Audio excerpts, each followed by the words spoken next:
ان کے پاس جانے کا موقع ملا. وہ بڑے اچھے استاد ہیں. بہت سارے ایسے ثناخان رسول ہیں جن کو اللہ تعالیٰ نے ابھی بہت ساری عزتوں سے نوازا ہے, وہ بھی انہی کے شاگرد ہیں, اور مجھے بھی سعادت حاصل ہوئی کہ ان کے پاس گیا اور کچھ سیکھنے کا موقع ملا. اچھا, ہم آپ سے کچھ سننا ضرور چاہتے ہیں اور اس کے بعد پھر ہم چھوٹا سا بریک لیں گے, لیکن بریک میں جانے سے پہلے اگر آپ ہمیں کچھ بھی سنانا چاہیں. میں حضور کی جو آل ہے اس کے ورثہ کے حوالہ سے ایک بڑا خوبصورت کلام آپ کی سماعتوں کی نظر کرنا چاہتا ہوں. سماعت کیجیے گا.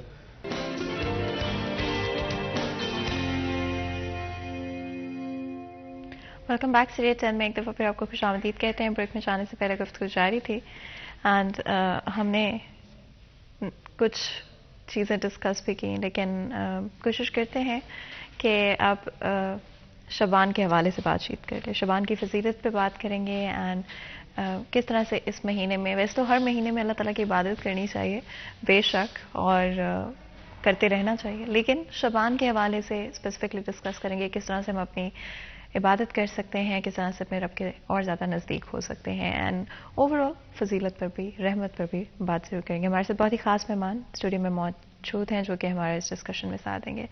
علامہ تنویر طاہر راٹھور صاحب ہمارے ساتھ موجود ہیں جو کہ اسلامی اسکالر ہیں. آپ کو ویلکم کرتے ہیں شو میں. بہت بہت شکریہ آپ کا آج ہمارے شو کے لیے وقت نکالنے کے لیے.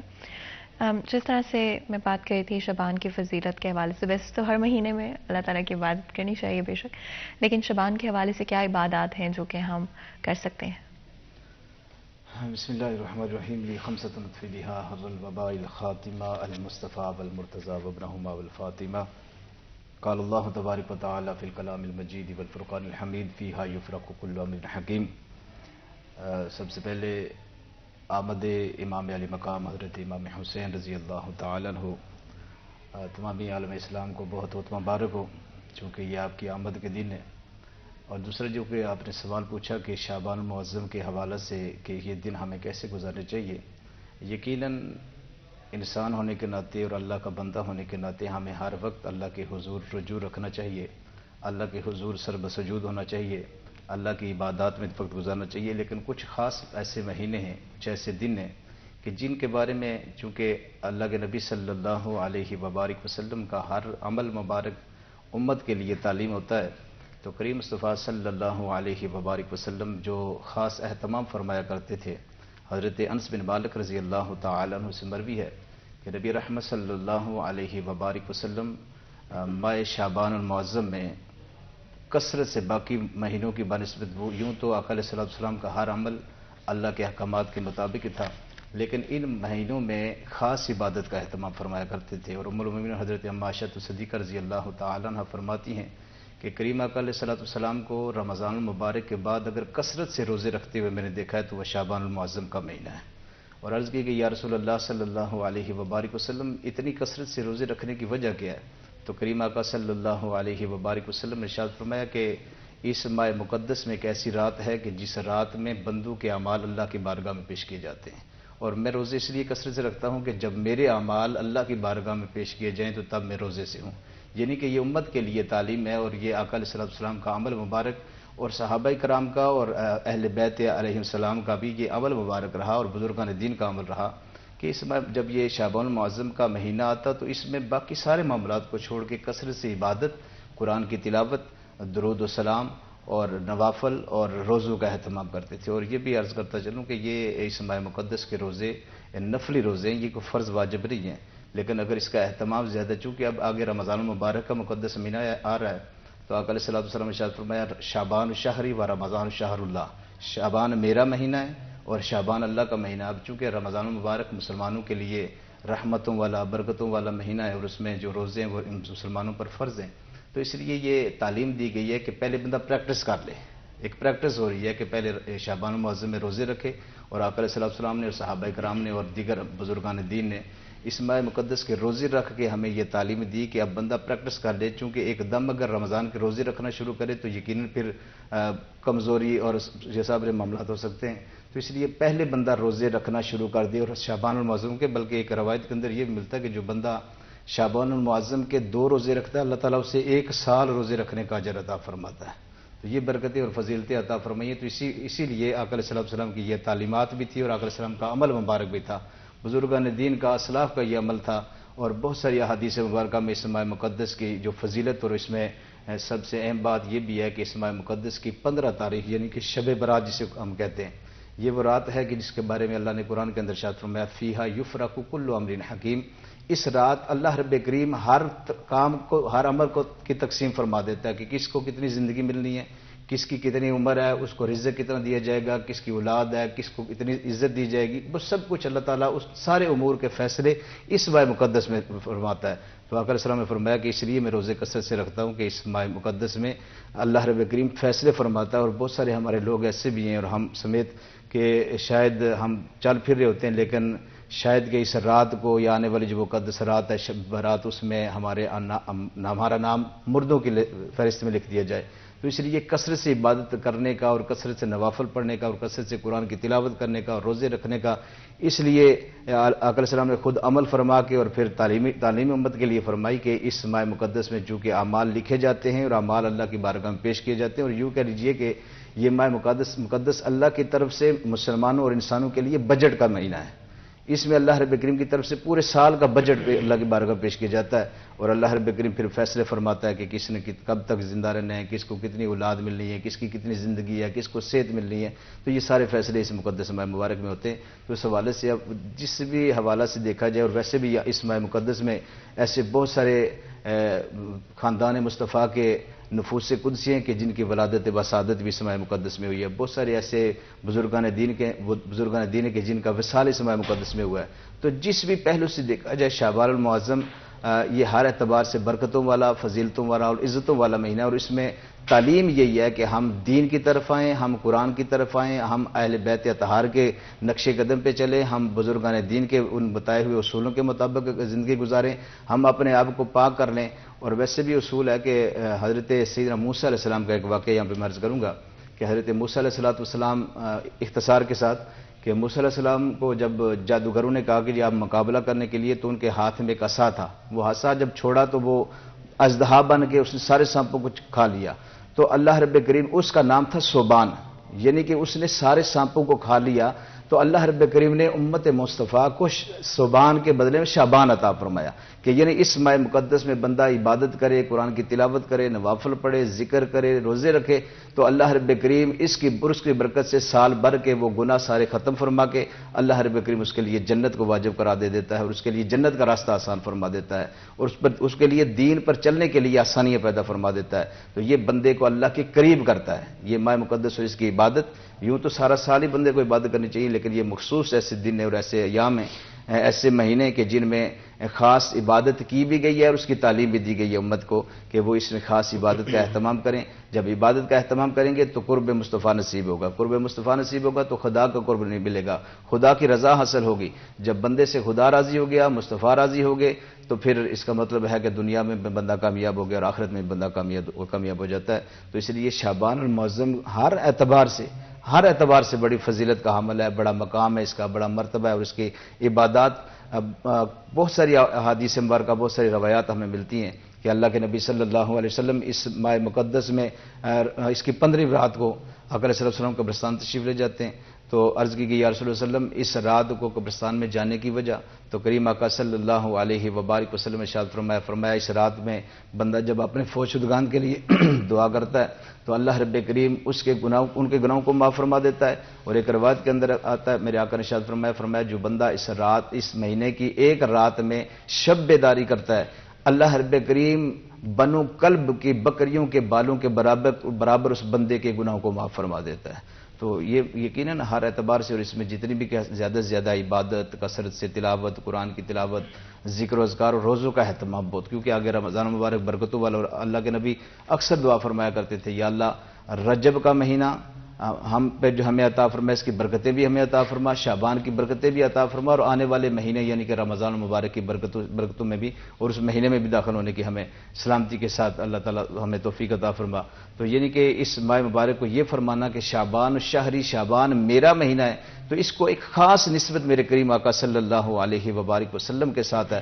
تو امت کا پھر حق بنتا ہے کہ مصطفیٰ نبی علیہ السلام کی جو بھی چیز ہوتی ہے یقیناً وہ اس کے ساتھ محبت کی جائے۔ تو آقا علیہ السلام نے فرمایا شعبان شہری، شعبان میرا مہینہ ہے، تو اس کے ساتھ پھر امت محبت کرتے ہوئے نوافل کا اہتمام کرے، تلاوت کا اہتمام کرے، ذکر و اذکار کا اہتمام کرے، روزوں کا اہتمام کرے، دیگر عبادات کا اہتمام کرے، تاکہ اللہ رب کریم اس مہینے کی برکت سے بندے کے گناہوں کو معاف فرمائے اور اللہ رب کریم رمضان کی برکتیں بندوں کو عطا فرمائے. تو اس اعتبار سے یہ بہت فضیلت کا عمل ہے.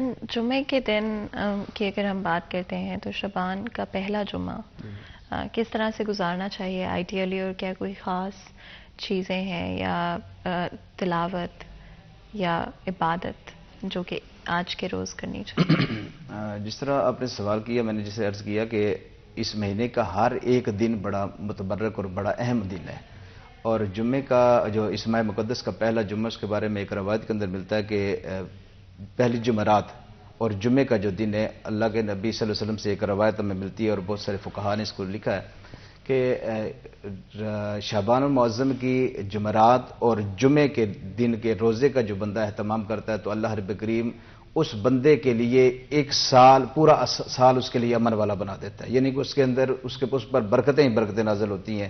وہ اس کے اندر جو خاص کچھ نوافل ایسے فقہاء کرام نے اور بزرگان دین نے تعلیم فرمائے کہ وہ نوافل خاص کر اس رات میں اور جمعے والے دن، روزے کی تو فضیلت ہے ہی ہر دن کی، اور جیسے کہ میں نے عرض کیا اللہ کے نبی صلی اللہ علیہ وسلم اس پورے مہینے میں کثرت سے روزے رکھا کرتے تھے.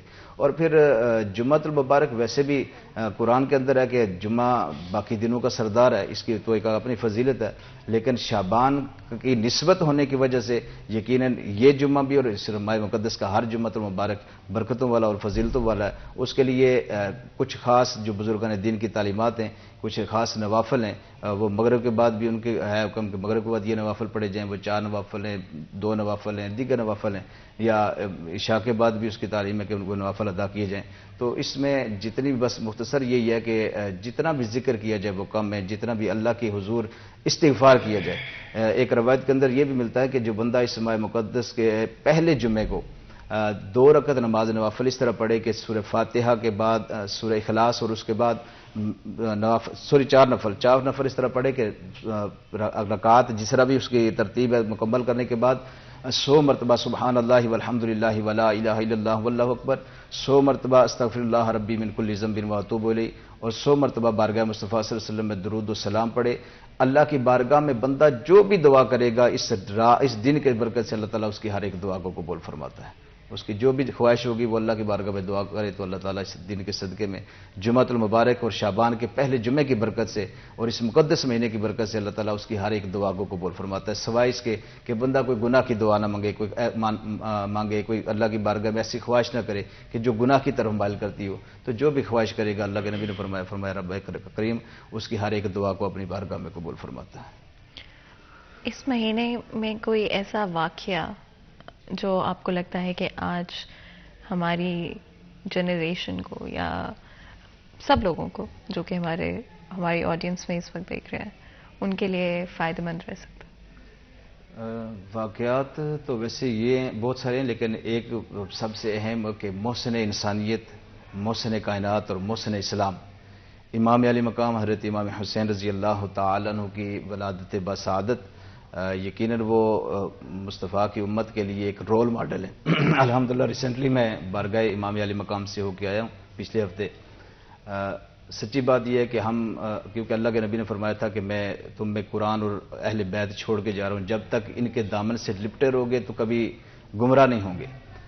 آج امت کو ضرورت اس بات کی ہے کہ امام علی مقام حضرت امام حسین رضی اللہ تعالیٰ عنہ چونکہ وہ نفس قدسیہ ہے کہ جو میرے کریم مصطفیٰ صلی اللہ علیہ وسلم جب آنکھ کھولتے ہیں تو آقا علیہ السلام کی زبان مبارک چوستے ہیں اور پھر آقا علیہ السلام کے شانہ نبوت پر کھیلتے ہیں، اور آقا علیہ السلام اتنی محبت فرماتے ہیں کہ آقا علیہ السلام اپنے شہزادے کو بھی اپنے نواسے پر قربان فرما دیتے ہیں.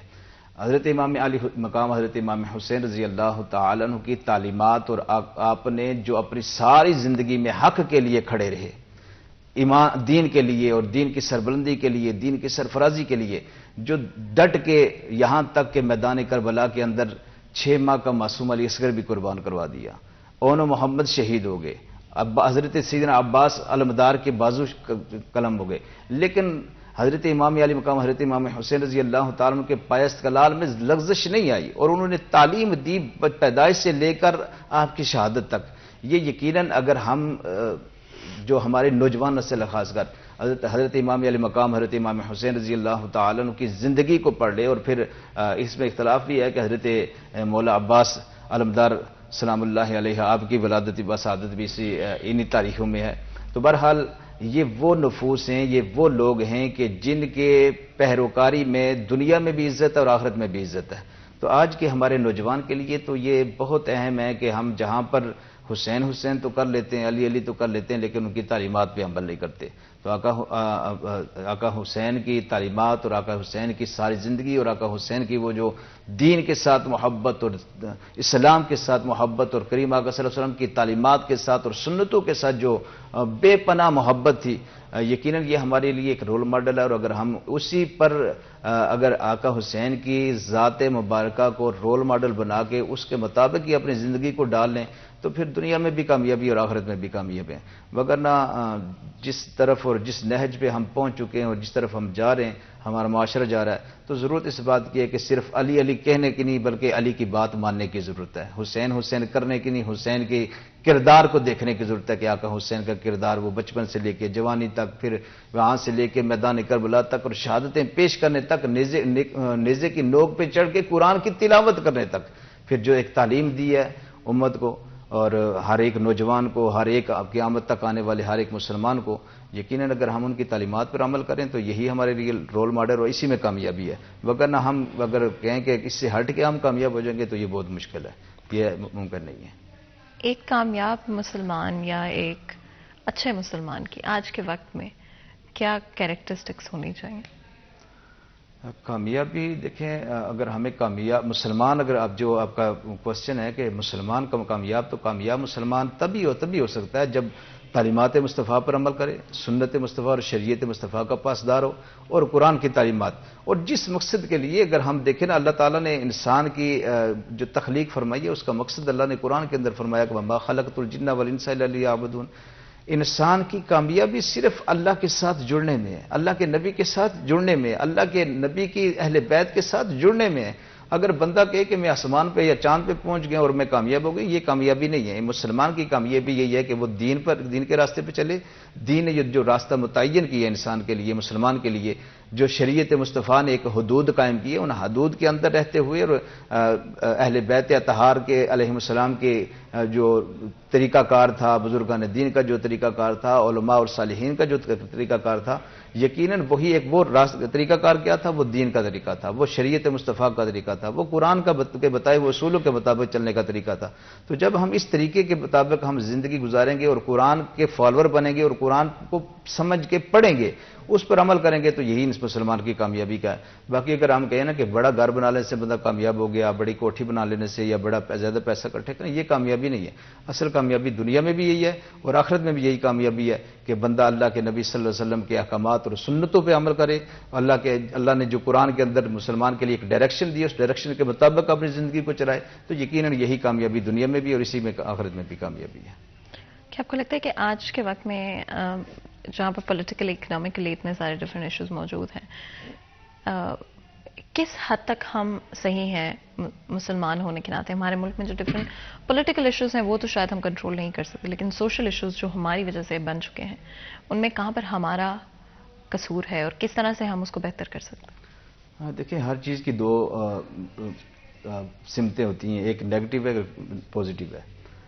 فار ایگزامپل کہ ہم ایک سوشل میڈیا کو لے لیتے ہیں کہ سوشل میڈیا کے اندر اگر ہم اس کو پازیٹیو یوز کرتے ہیں تو اس کے اندر بہت کچھ سیکھنے کو بھی ہے۔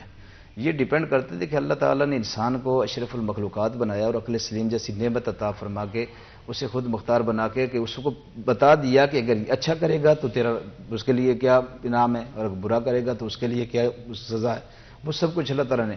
اب یہ انسان پہ ڈیپینڈ کرتا ہے اور ہمیں پتہ بھی ہے، اللہ نے عقل اسی لیے دی ہے کہ ہمیں پتہ ہو کہ کیا صحیح ہے اور کیا غلط ہے، اور یہی انسانیت ہے اور یہی اللہ تبارک و تعالیٰ نے اشرف المخلوقات کا جو تاج ہے وہ اسی کا نام ہے، وہ کوئی ایسی اور چیز نہیں ہے، وہ یہی ہے کہ بندے کو اچھائی اور برائی کے اندر تمیز کر سکے۔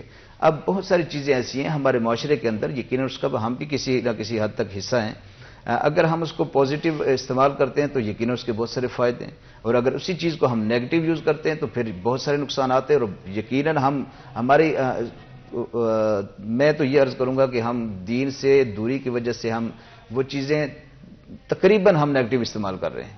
اگر کسی کے بارے میں بات کرتے ہیں یا کسی کے بارے میں ہمارے ذہن میں کوئی سوچ ہے تو وہ بھی ہم پازیٹیو کے بجائے نیگیٹو سوچتے ہیں، تو پھر جب ہم نیگیٹو کریں گے تو پھر ہمارے ساتھ بھی نیگیٹو ہوگا۔ تو یقیناً اگر ہم پازیٹیو اپنی سوچ بہتر کریں اور مثبت سوچ رکھیں تو اس سے بہت سارے ہمارے اپنے معاملات بھی بہتر ہو سکتے ہیں اور معاشرہ بھی بہت بہتر ہو سکتا ہے۔ لیکن ہمارے اندر ہماری نیگیٹیوٹی اتنی ہو گئی ہے کہ ہم ہر معاملے میں نیگیٹو سوچتے ہیں، اسی کو اپنے سامنے رکھتے ہیں، اسی کو نیگیٹو استعمال کرتے ہیں۔ تو اس وجہ سے پھر معاشرے اور اس میں یقیناً ہم سب کی یہ ذمہ داریاں یہ ہیں کہ ہم دوسروں کو رسپیکٹ دیں، ہم دوسروں کو نیچا دکھانے کے لیے اور دوسروں کو ان کو اپنے سے کم تر سمجھنے کے لیے ہم کسی بھی حد تک جانے کو تیار وہ کرتے ہیں ہم ایسا، اور پھر ہوتا کیا کہ اس سے معاشرے کا اتنا بگڑتا چلا جا رہا ہے اور حالات اتنے بگڑتے معاملات بگڑتے چلے جا رہے ہیں کہ ہم مزید پستی کی طرف جا رہے ہیں، بجائے اس کے دیکھیں کہ مسلمان کو اللہ نے جو وقار اور عزت دی ہے۔ اگر آپ کی اجازت ہو تو بریک کا وقت ہے، بالکل چھوٹا سا بریک لیں گے، تو جی بریک لیتے ہیں، کہنا چاہے گا ہمارے ساتھ رہے گا۔